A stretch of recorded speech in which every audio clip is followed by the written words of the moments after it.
So today we're going to be focusing in on the Pebble Mine in Alaska. It's a proposed mine up there. It's primarily copper, but it also has significant amounts of gold, silver, molybdenum, and other metals as well. And this kind of serves as a capstone project for the course itself because there are air quality issues, there are energy issues, there are water quality issues, and mining and metal availability as well. And so the discussion around the proposed Pebble Mine really encapsulates, I think, everything that we've looked at this entire semester. So the first thing to know is that this is an ore body of mammoth proportions. It's estimated to be the second largest copper ore deposit in the world. And we're not talking about the second largest currently active, or we're talking about the second largest copper ore deposit ever discovered in the entire world. This ore body contains about $257 billion worth of copper, $188 billion worth of gold, $70 billion worth of molybdenum, $13 billion of silver, and then there are other metals as well, which aren't currently on this list. You add all that up, you get more than $500 billion, which is more than $500 billion, which is more than $500 billion. The ore body itself is kind of divided into two parts that are touching each other. We have the western side of the ore body, which is actually visible at the surface, and it goes to a depth of about 2,000 feet. And then on the eastern exposure of the ore body itself, called Pebble East, the ore body itself is buried. It's at least 1,000 feet below the surface and extends all the way down to over 1 mile down. The intended mining type is they're going to, if they get permission, they will use an open pit mining strategy to go after both Pebble West and Pebble East. They'll start in Pebble West because that's right at the surface. They can get their revenue and get money, and they can use that money to invest in moving the overburden from Pebble East so that they can get to the main ore body, which goes all the way down to 5,600 feet. So from a mining perspective, this is a massively important project that has incredible revenue opportunities. So here we have a map, a kind of a two-dimensional map of the Pebble Mine ore deposit. So what we have here is in red are the areas where the copper concentration rises up to about 0.6%. And the brown is where the copper concentration rises up to about 0.3%. And then the gray is the overburden, which is considered to be non-mineable because the copper concentrations are too low. So that's essentially the overburden. It's waste rock. And you'll see that the elevation of the mine above sea level is about 1,500 feet above sea level. And the western exposure of the mine, of the ore body, extends all the way down about 2,000 feet from the surface, extends all the way down to about 1,000 feet below sea level. And then the eastern exposure is buried at least 1,000 feet, in some places 2,000 feet or more below the surface. And then it extends all the way down to about 3,500 feet below sea level. And this mine is going to be, this open pit mine would be about 1.5 miles wide and would extend about 1 mile deep. So it would be fairly steep. And you can see also on this the plan for what they would do after 25 years, after 45 years, and after 78 years. So it's anticipated that it would take the better part of a century to completely mine this ore deposit, which is not dissimilar from what's been going on here in Salt Lake City and Salt Lake County with the Bingham Canyon mine. That is a very large open pit copper mine, and they've been excavating copper ore from that mine for more than 100 years. So the ore body itself was discovered in 1987 by a geologist, Phil St. George. He was using aircraft to survey minerals from the surface, looking at the spectral response of the surface, and identified a promising area that they then went in and started looking at on the ground. And once they got on the ground, it was clear that there was an exposure of copper ore right at the surface. And then they started doing exploratory coring to drill down and actually measure the copper concentrations in the rock. The first exploratory core was drilled in 1988, and since that time there have been more than 1,000 core samples drilled to map the entire three-dimensional structure of the ore body. And so they have used those cores to estimate the entire amount of metal that is in the three-dimensional volume of the proposed open pit mine. It's not cheap to do these cores, and it's especially not cheap to do these cores in a remote area of Alaska. And the companies that own the rights have spent more than $500 million so far exploring the ore body. And based upon the size of the ore body, they anticipate that it'll take at least 80 years to mine the entire ore body, and that there might be more that can extend the life of the mine off to 120 years if it goes even deeper and they want to do some underground mining at the end.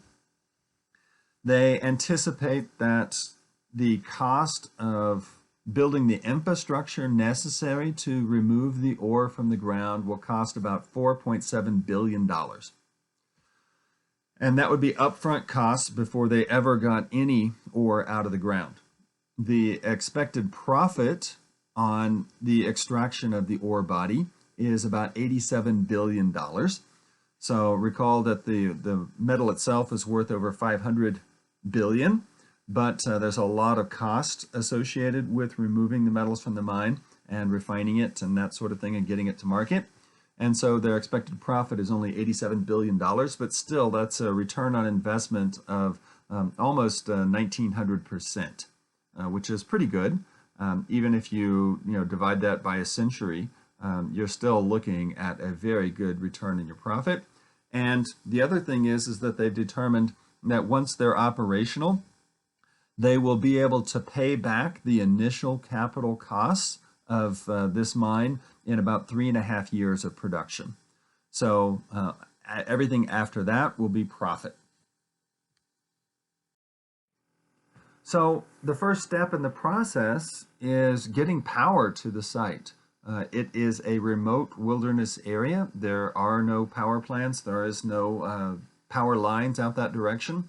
So they've decided that what they want to do is they want to build a liquid natural gas pipeline from the eastern side of Cook Inlet to a new deepwater port on the western side of Cook Inlet. Now, Cook Inlet is a ocean inlet, so this would be an underwater pipeline under the ocean, at the bottom of the ocean. And this pipeline would extend 88 miles. And at the terminus of this pipeline, they would build a power plant, a natural gas power plant, to run all of the activities at the deepwater port. Now, this is still some distance from the mine itself, and they would have to build an additional natural gas pipeline from the port to the mine itself. That would require an additional 86 miles of buried pipeline. And the purpose of this pipeline would be to build another natural gas power plant at the mine to provide power for all of the operations at the mine itself. So here's what it actually looks like. So over on the right, we have a place called Anchor Point, which is the compressor station where the liquefied natural gas will be flowing into the pipeline, which is the dashed line. It's flowing under the ocean through Cook Inlet all the way over to the western side to the Katmai Peninsula. where it will come on shore and eventually make it to the Diamond Point port, which does not currently exist, but which would be built for this project. And the other thing that you'll note is that the purple line that extends, the solid purple line which extends from the port, goes off to the left, and that goes eventually over to the mine site. So we've got essentially about 160 miles worth of pipeline here to get all the way from the eastern side of Cook Inlet all the way to the mine site. And you'll notice that the access, the north access road here, which is a proposal, it does not currently exist, is moving essentially through an area that is bounded by two national parks. To the north, we have the Lake Clark National Park and Preserve, and to the south, we have the Katmai National Park and Preserve. And in brown, we also have the McNeil River State Game Refuge and Game Sanctuary. The Katmai Peninsula is known for its brown bears and its salmon runs, and a lot of the wildlife photography that you see of bears catching salmon is in this area. The Northern Access Road will skirt the northern part of the Iliamna Lake, which is a freshwater lake, and we'll talk more about that here shortly. So if you can get power to the site, the next thing that they need to do is to establish a transportation corridor to get equipment and supplies to the mining site. And what they're proposing to do is to build an 86-mile transportation corridor to link the mine site with the deepwater port. And the transportation corridor is intended to be a 2-lane, all-weather permanent access road that will primarily be populated by tractor trailers, diesel trucks. And along this transportation corridor, they also intend to bury 4 parallel pipelines. We've already talked about one of those pipelines. We talked about the natural gas pipeline, which will be used to power the mine. But they also need diesel fuel at the mine in order to run all of the heavy equipment. So they're going to run a diesel fuel pipeline along that corridor as well. And then, rather than trucking all of the metal concentrate out of the mining area, what they're going to do instead is to liquefy it in a slurry and have a separate pipeline that will take the copper, gold, silver, molybdenum concentrate in liquefied form and pull it the 66 mile or the 86 miles from the mine to the port. And then once they get to the port, they will dewater it and take that water and pump it back to the mine through the return water pipeline, so that the water is basically a closed loop, and so they're not using additional water and they're not releasing contaminated water at all either. But there will be 4 buried pipelines. And so on this map, what you can see is the black solid lines are existing roads, and the multicolored proposed road is a proposal. It kind of looks like the king snake colors. And that is a proposed road. And you'll notice that it's following essentially the low elevation contours just north of the Iliamna Lake. And a lot of this area is wetlands. And there are salmon spawning streams that cross this proposed road that go from the Lake Clark National Park and Preserve down into Iliamna Lake. And so this road is quite controversial. It was deemed by the Environmental Protection Agency and the Army Corps of Engineers to be the least environmentally damaging option. They did explore other options. One of the options that they had done was to basically build the road from the mine to the north-south road that's existing, and then take the ore down that way and ferry it across Iliamna Lake to a port on the southern side of the lake, and then build a new road from there to get to the proposed port site, Deepwater Port. but that was determined to be very risky for Iliamna Lake, and it was determined to be less risky to build a road and destroy the wetlands along the northern side of the lake. So you have power at your mine site, you have pipelines to get fuel there, you have pipelines to take away the ore concentrate and return the water. What is the development at the site actually going to look like? Well, the first thing they're going to do is they're going to start doing an open pit mine on the Pebble West, where the ore is right at the surface. And then as they start moving further east, they need to start removing overburden. So they're going to use that overburden, they're going to preserve it, they're going to move it out of the way so that they can use it in the restoration process at the end of the mine's lifetime. So here we can see that we have a power plant which is located next to the open pit mine. We've got a crushing plant and essentially mobile crushers and a way to basically concentrate the metal ore, and that will then be mixed with the water into a slurry so that it can go down that pipeline all the way to the deepwater port. In addition to those facilities, you've got shops, you've got diesel storage, you've got accommodation for the workers, and then off about 3 miles off to the west, we have a tailings pile. And so this is the what's left over after they concentrate the ore. So this is the low-grade material that doesn't have the copper and the other metals in it. And they have to have a place to put that, because recall that the copper is less than 1% of what they're mining. So, the bulk, 95% of or 90% of everything they're pulling out of the mine is going to end up over in the tailings pile. And so they're going to liquefy the tailings and put it by pipeline over to the tailings pile where it will evenly spread out. And they're using the natural topography to have walls on 2 sides of the tailings pile. And then on the southern side, they will build an earthen dike, which is kind of like a dam that will be 200 feet high.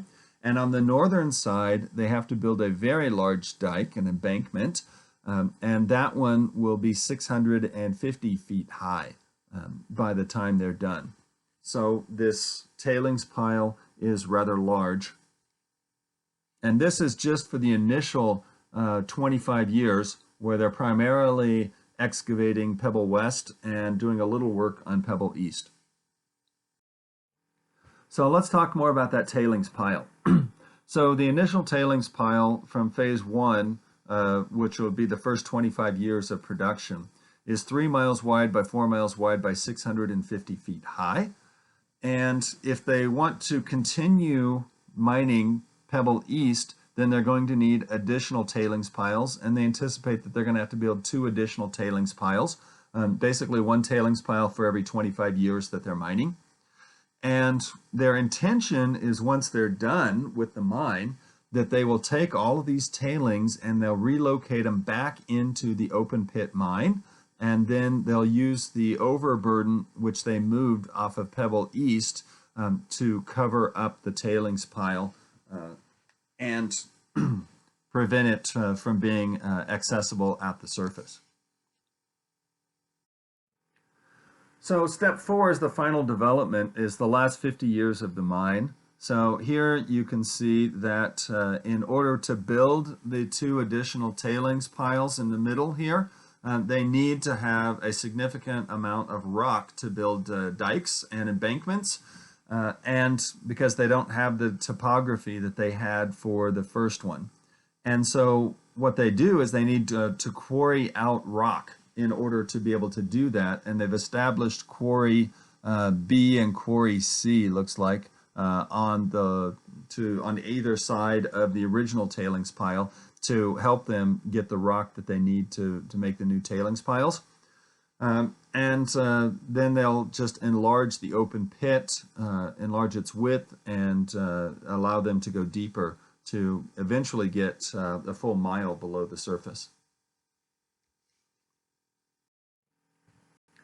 So how many people will it take to actually make this happen? Well, for the infrastructure construction, it's anticipated that it'll take 4 years to get the pipelines constructed, to get the road constructed, to get the power plants built and operational. And then that construction itself will take a little more than 2,000 people.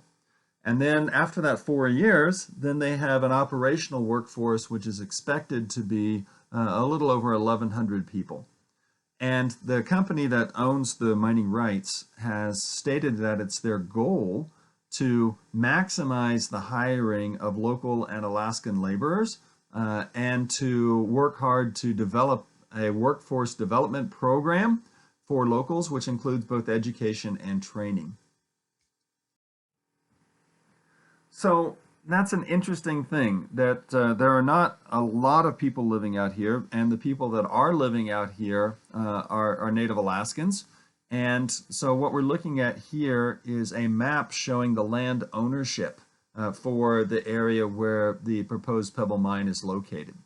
So everything that's in bright yellow are state lands. So these are owned by the state of Alaska.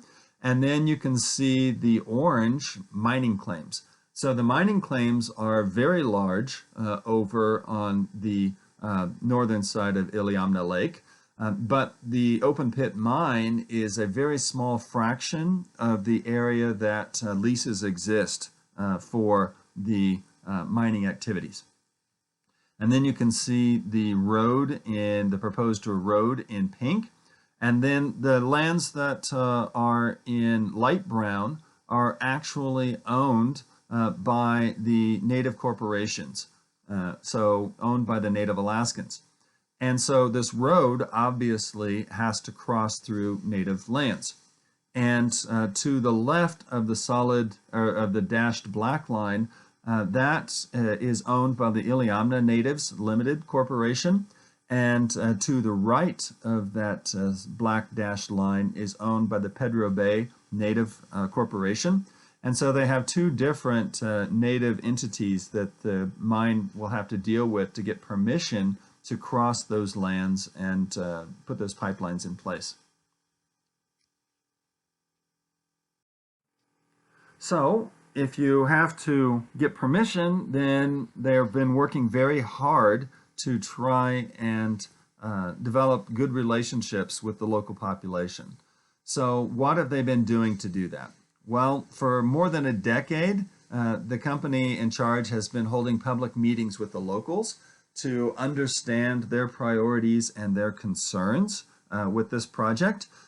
And they've also been conducting public education, mainly providing tours of the proposed mine site and tours of other mine sites that they have operated to allow the residents to get a better feel for what it is that they are trying to accomplish and how they would go about doing that. In the meantime, to show goodwill, the company has been investing in infrastructure for the communities that are in this area. And they specifically have invested in power, water, sewer, and education for this region. And they've already put in more than $20 million out of goodwill to try and help out the local citizens. So they're also in the process of trying to come up with a training and workforce development program that would educate and train the local people so that they can be the people that are primarily in charge of operating the mine itself. Local stewards is the idea. And then they also want to help empower the local people to through a business development program where they're encouraging the creation of locally owned businesses that would serve the mine. So this would be supplies, equipment, services, those sorts of things where the local population could generate their own jobs based upon the servicing of the mine itself. And then lastly but not least, the company has said that the native corporations will retain ownership of the areas where the transportation corridor is being placed, and instead is just negotiating for an easement and would be required to pay tolls to the native corporations on an annual basis for the continued use of the transportation corridor. So this would be a long-term money-making proposition for the native corporations by granting access. So the X marks the spot of the mine, and you can see, Anchorage is 250 miles to the northeast, and then we have, essentially Kenai is the largest town that's anywhere close, and then you can see, the Lake Iliamna directly to the south of the proposed mine site, and then off to the left, I've got this red identifier. That is Bristol Bay. And Bristol Bay happens to be one of the world's most important salmon fisheries. So Bristol Bay is a very important salmon fishery, and the salmon will come up into the streams where they then spawn. They are food source for many of the wildlife in the area. And so it's really the most productive salmon ecosystem left in North America. It supports sockeye, chinook, coho, chum, and pink salmon. And 46% of the world's wild sockeye harvest comes from the Bristol Bay fishery. It generates about $1.5 billion in annual revenue in terms of the fishery, and provides about 20,000 jobs each year. And more importantly, there are 4,000 local inhabitants who rely on the fishery for subsistence. These are individuals that continue to live off the land, and the fish are vitally important for that endeavor. So this comes to the real question, which makes the capstone for this course. Can the mining and the fishery coexist? And so here, what we're looking at is all of the salmon spawning streams in this area that surround the watershed for the mine. So the watershed is outlined in the black line, and you can see that the mine is kind of in the upper third of the watershed.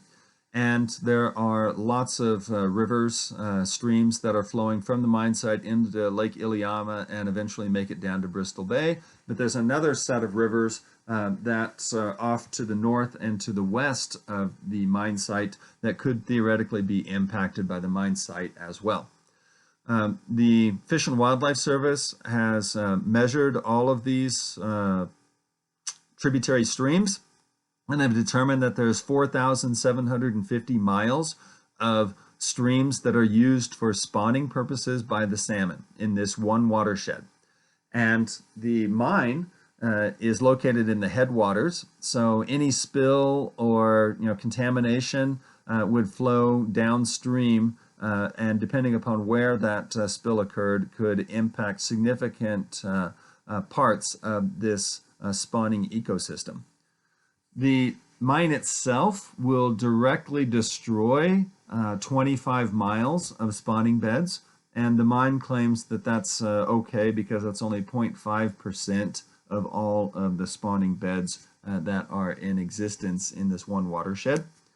The environmentalists counter by saying that yes, you're destroying 25 miles of spawning beds, but you're putting the entire 4,000 plus miles at risk by your activities. And that's part of what the debate's going to be about. And the environmentalists are also concerned about the tailings piles themselves. So these tailings piles have high concentrations of metals that were not extracted for commercial purposes, and they can leach those metals and thereby contaminating the water, and that would then flow downstream through the spawning beds, and you would have contaminated water. So that's one potential danger. The other is a potential containment failure.